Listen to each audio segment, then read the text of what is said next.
Fumble va nous parler de On l'a fait. On l'a fait. Tu sais que moi, quand on me dit on l'a fait, je pense à du cul, en fait. Je me dis, et ça y est, ils ont perdu leur pucelage. On n'est pas loin, mais c'est pas tout à fait ça. En fait, ça parle de 4 lycéens vraiment, disons, assez réalistes, c'est-à-dire couillons, typiques, qui passent leur journée à glander et faire s'occuper en faisant des conneries, quoi, en gros. Donc on a Tobio, hein, qui lui est vraiment le mec le plus banal de la Terre, hein. Il est satisfait de sa petite vie. Il y a Maru qui est un peu plus beau gosse et puis qui est le seul à avoir une copine. T'as Isami, non pardon, je me confonds. Maru, c'est celui qui a une coupe de cheveux on les a pas, oui, ils ont leur tête d'animaux là, qui a une coupe de cheveux en champignon et qui se fout un peu de la gueule des autres. Et Isami, c'est celui qui aime bien, enfin qui est beau gosse et qui arrive à sortir à des filles, voilà. Et le dernier, c'est Paisen, c'est-à-dire Senpai, hein, à l'envers. Ah oui. Et lui, il a quitté le lycée depuis longtemps, mais il traîne encore avec ses potes au club, alors qu'il a rien à foutre au lycée. Il est d'une famille de riches, il a de la thune, il les entretient, et eux ils sont, ils le gardent parce qu'il a de la thune, mais en même temps, ils sont quand même assez potes.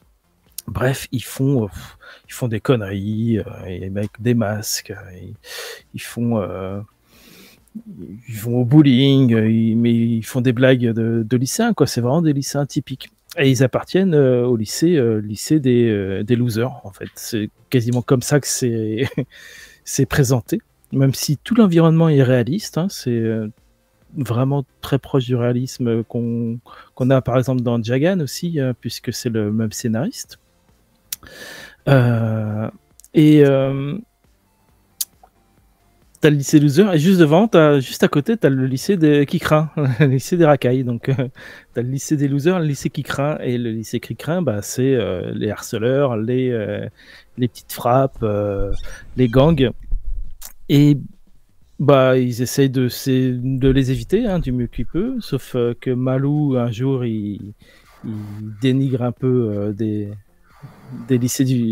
mecs du lycée voisin. Ah. Et il se fait griller, et du coup ils vivent un petit peu dans l'inquiétude que ça leur retombe dessus un jour. Et effectivement, ça retombe sur Marlowe qui se fait éclater dans une sorte de rixe assez étrange. Là, on part quasiment un petit peu plus sur du Tokyo Revenger, où les méchants font combattre 2 lycéens lambda, avec un personnage qui apparaît, qui est un peu bizarre, vraiment du Tokyo Revenger.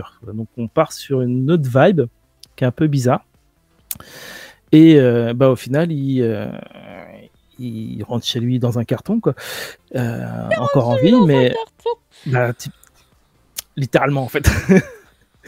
Et encore en vie, et donc ils disent là, ils ont abusé quand même, on va pas se laisser faire, et ils décident tous les 4 de se venger des racailles. Et c'est là que en fait ça tourne au drame parce que leur petite vengeance inoffensive, en fait elle est détournée, elle part en couille, et il se passe des trucs assez affreux, et à partir de là c'est le tome 1, et du coup j'aimerais bien voir le tome 2 parce que je suis absolument incapable de dire dans quelle direction va aller ce manga. Je n'ai vraiment aucune idée. Vraiment là, pour le coup, je pense que Noéver aurait bien fait de sortir 2 tomes en même temps, au moins pour qu'on se cale. C'est vrai qu'il est fini en 5 tomes. Non, pardon, 9, autant pour moi. 9, ça fait quand même un 9. paquet, ouais. Il y a de quoi développer, hein, donc, mais je sais pas du tout si ça va être une tragédie vraiment sombre, s'il va y avoir de l'humour. Avec les éléments qui sont présentés dans le premier tome, ça peut aller dans les 2 sens. C'est vraiment bizarre, quoi. Donc c'est plutôt sympa à lire. On a le trait d'un dessinateur qu'on n'a pas, qui n'a fait que ça en fait, hein. Donc je sais, en tout cas en France, je sais pas trop, il s'est pas fait connaître après. Il y a toujours une vibe avec cet artiste, enfin avec l'auteur, même s'il il travaille avec des dessinateurs différents. Je trouve qu'on arrive à ressentir l'essence de son travail à travers les dessins des artistes qu'il choisit, c'est fou.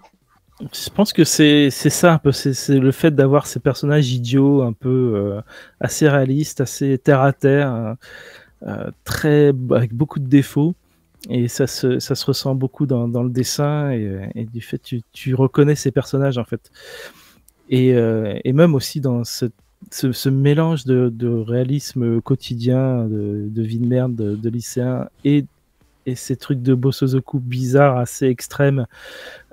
C'est ça rappelle Jagan en fait, Oui. sans être aussi extrême bien sûr, mais t'as vraiment une ambiance qui est propre à cet auteur, et donc ce titre date de 2015, hein, donc c'est avant Jagan, c'est même avant Aku le chasseur, qui était un titre qui s'est Ah fait oui. couper assez rapidement aussi. Il est sorti chez Pika, ouais. Aku, oui, c'était rigolo, c'était vraiment complètement débile. Et bien sûr avant Blue Lock. Donc vraiment, je suis vraiment curieux de continuer à lire et de voir ce que ça va nous proposer. Par contre, je suis incapable de dire où ça va, quoi. Mais vraiment incapable, quoi. Et du coup, c'est mieux que Jagan sur un premier tome, ou même si c'est différent? Ah bah Jagan est comme beaucoup plus percutant sur le premier tome, et on comprend déjà mieux de quoi ça parle. Ouais. Et où est-ce que ça nous mène.